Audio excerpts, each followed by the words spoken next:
அனைவருக்கும் வணக்கம். இன்று நாம் பார்க்க இருக்கக்கூடிய பாடல் அந்தகக்கவி வீரராகவர் இயற்றிய இம்பர்வான் எல்லை ராமனையே பாடி என்னும் பாடல். இந்த பாடல் தனிப்பாடல் திரட்டு என்னும் தொகுதியிலிருந்து எடுக்கப்பட்டது. வீரராகவர் காஞ்சிபுரம் மாவட்டம் பூதூர் என்னும் ஊரில் பிறந்தவர்.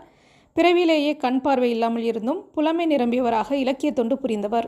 அந்தகக்கவி என்னும் சிறப்பு பெயரை பெற்றவர். இவர் இசையிலும் கவி பாடுவதிலும் சிறந்தவர்.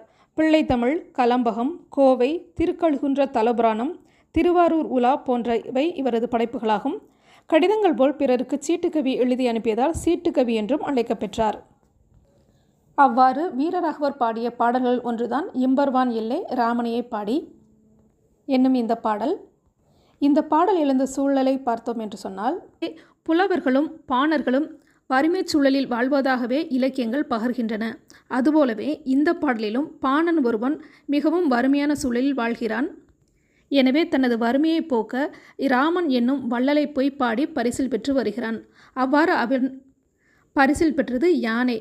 எனவே அந்த யானையை பற்றி தன் மனைவியிடம் கூறுவதாக இந்த பாடல் அமைந்துள்ளது. இப்போ பாடலை பார்க்கலாம். இம்பர்வான் எல்லை ராமனையே பாடி என் கொணர்ந்தாய் பானா நீ என்றாள் பாணி. வம்பதாம் களபம் என்றேன் பூசும் என்றாள்.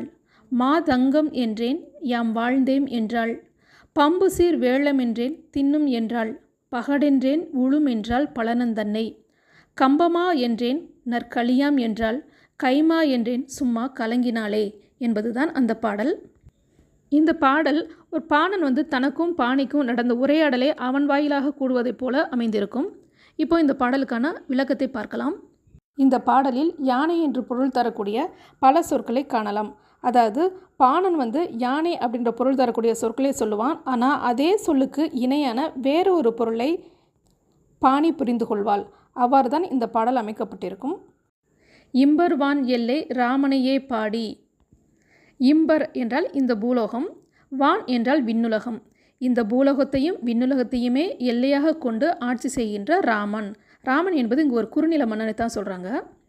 அந்த ராமனையே போய் பாடி பரிசில் வாங்கி வருவதாக சொன்னாயே, என்ன பரிசில் வாங்கி வந்திருக்கிறாய்? பானா நீ என்கிறாள் பாணி. பாணி என்றால் பாணனது மனைவி என்று பொருள்.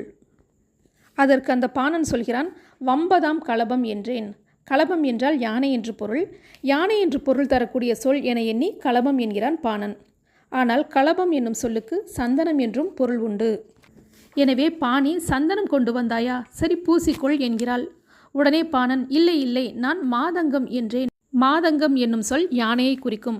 உடனே பாணி, தங்கம், ஆஹா நிறைய தங்கம் கொண்டு வந்தாயா, நாம் வாழ்ந்தோம், இனி வறுமையே இல்லை என்று கூறி மகிழ்கிறாள். ஆனால் தாம் சொல்வதை மனைவி சரியாக புரிந்து கொள்ளவில்லை என்று அறிந்த பாணன் மீண்டும் பம்பு சீர் வேளம் என்றான். அதாவது மிகுந்த புகழையுடைய யானை என்று கூறினான் பாணன். ஆனால் பாணி வேளம் என்றால் தின்னக்கூடிய கரும்பு என எண்ணிக்கொண்டு, கரும்பு கொண்டு வந்தாயா, சரி தின்னு அப்படின்னு சொல்கிறான். மீண்டும் பாணன் பகடு என்கிறான். இச்சொல் யானையையும் குறிக்கும், உழவு மாட்டையும் குறிக்கும். பாணி உழவு மாட்டைத்தான் பாணன் கொண்டு வந்திருக்கிறான் என எண்ணிக்கொண்டு, அப்படியானால் பகட்டை கொண்டு நம் வயலை உழுதுவிடு என்று கூறுகிறாள். ஆனால் பாணன் கம்பமா என்கிறான்.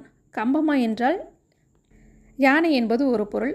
ஆனால் பாணியோ கம்பு மாவு என்று எண்ணிக்கொள்கிறாள். அதாவது சோளம் கேழ்வரகு இருக்கு இல்லையா, அதுபோல் கம்பு அப்படின்றது ஒரு சிறுதானியம். அந்த சிறுதானியத்தோட மாவு, அதாவது கம்பு மாவு கொண்டு வந்திருக்கான் அப்படின்னு நினச்சிட்டு, சரி பரவாயில்ல நம்ம களி செஞ்சு சாப்பிடலாம் அப்படின்னு சொல்கிறான். ஆனால் கைமா என்றேன், அதாவது பெரிய கைகளை உடைய விலங்கு என்றேன், சும்மா கலங்கினாலே என்றால் பாணன். ஏனென்றால் பாணனின் குடும்பமே ஏற்கனவே ரொம்ப வறுமையில் இருக்குது.